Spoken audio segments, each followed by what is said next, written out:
الحمد لله خالق السماوات والأرض، جعل في خلقه آيات للمتفكرين.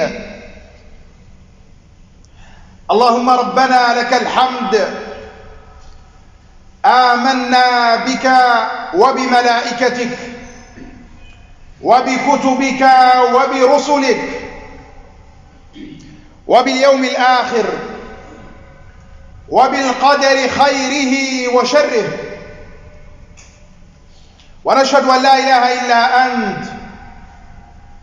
رضينا بك ربا وبالإسلام دينا وبمحمد صلى الله عليه وسلم نبيا ورسولا.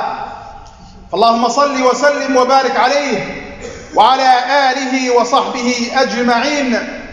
أما بعد، فأوصيكم عباد الله ونفسي المذنبة بتقوى الله، فإن الاقتصار عليها سلامة والترك لها ندامة. وأحثكم على إجلال عظمته سبحانه وتعالى وتوقير كبريائه وقدرته.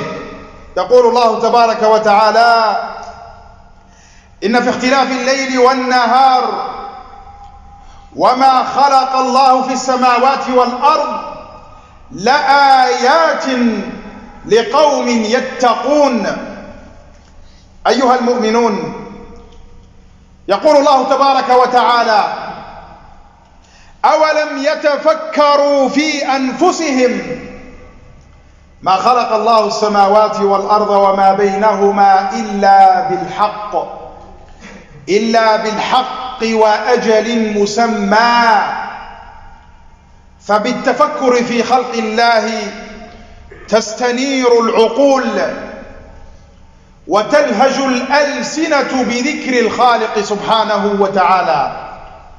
ربنا ما خلقت هذا باطلا سبحانك، فقد جعل الله عز وجل الكون كتابا منظورا وللناس معروضا ليتفكروا في بديع صنعه ومحكم خلقه سبحانه وتعالى.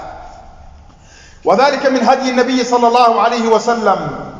فعن ابن عباس رضي الله عنهما قال: بت عند خالتي ميمونة، فلما كان ثلث الليل الآخر قعد صلى الله عليه وسلم فنظر إلى السماء فقال: إن في خلق السماوات والأرض واختلاف الليل والنهار لآيات لأولي الألباب.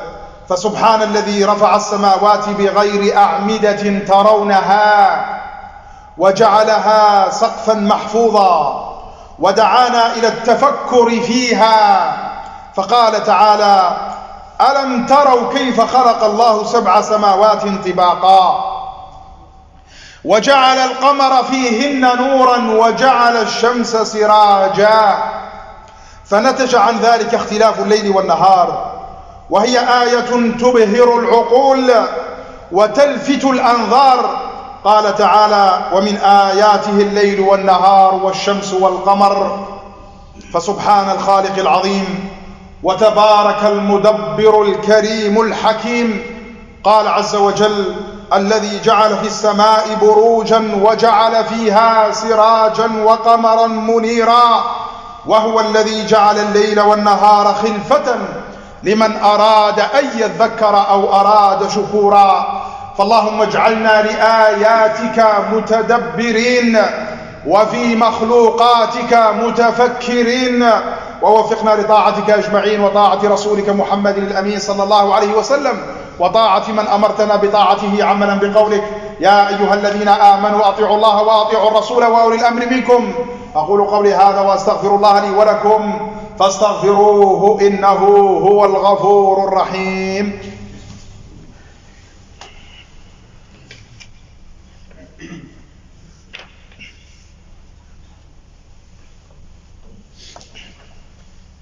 الحمد لله الخالق العظيم البارئ الحكيم، والصلاة والسلام على سيدنا ونبينا محمد وعلى آله وصحبه أجمعين. أثني وأوصيكم ونفسي المذنبة بتقوى الله عز وجل. عليك بالتقوى وبالإحسان تنل بذاك رحمة المنان، حسب ما ورد في القرآن فانظره في الدلجة بالإتقان. قال الله تعالى: وفي الأرض آيات للموقنين. فكل متفكر مستبصر ومتأمل متدبر يرى أن الله خلق الأرض مستقرة في ذاتها متوازنة في مواردها. قال عز وجل: والأرض مددناها وألقينا فيها رواسي وأنبتنا فيها من كل شيء موزون. فسبحان الخالق، والإنسان مسؤول عن الحفاظ على استقرار نظامها واعتدال مناخها واستدامة مقدراتها واستثمار خيراتها. فقد هيأها الله عز وجل وبسطها وجعلها ممهدة وأودع فيها من الخيرات، وأنزل الماء وأنبت به من كل الثمرات سبحانه وتعالى، ينبت لكم به الزرع والزيتون والنخيل والأعناب ومن كل الثمرات إن في ذلك لآية لقوم يتفكرون. وحثنا عز وجل على التفكر في خلق الإنسان، فقال سبحانه: وفي أنفسكم أفلا تبصرون. فخلقنا في أكمل صورة وأحسن تقويم. قال تعالى: لقد خلقنا الإنسان في أحسن تقويم. فسبحانك فتبارك الله أحسن الخالقين. ثم تفكروا يا عباد الله في اختلاف صوركم وألوانكم وألسنتكم ولغاتكم. قال سبحانه: إن في ذلك لآيات للعالمين. فليتفكر المؤمن في عظيم خلق الله له وبديع تكوينه، وليتأمل الغاية من وجوده، وليعمل على تحقيق مراد الله منه.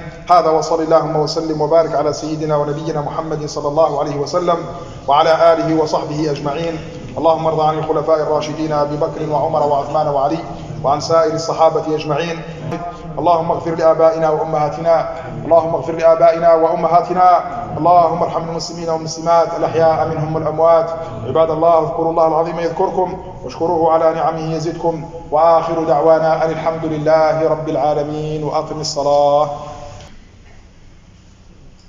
الله أكبر.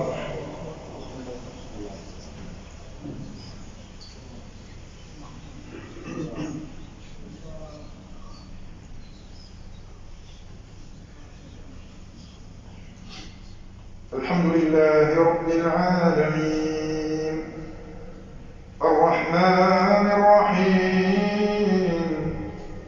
مالك يوم الدين إياك نعبد وإياك نستعين اهدنا الصراط المستقيم صراط الذين أنعمت عليهم غير المغضوب عليهم ولا الضالين.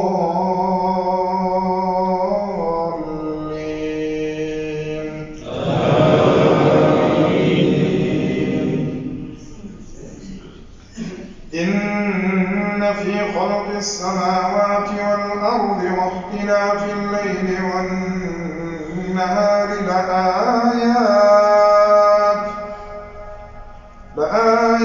لأولي الألباب الذين يذكرون الله قياما وقعودا وعلى جنوبهم ويتفكرون في خلق السماوات والأرض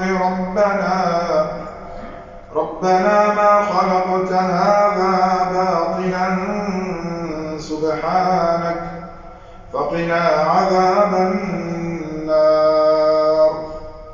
ربنا إنك من تدخل النار فقد أخزيته وما للظالمين من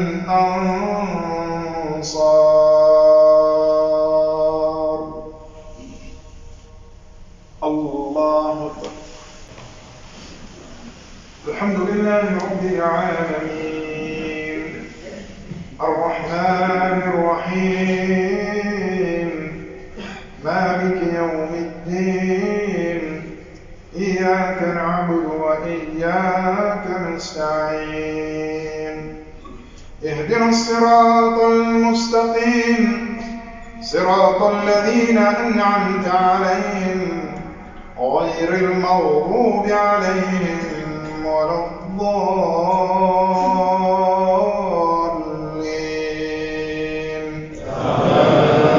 آمين. ربنا إننا سمعنا مناديا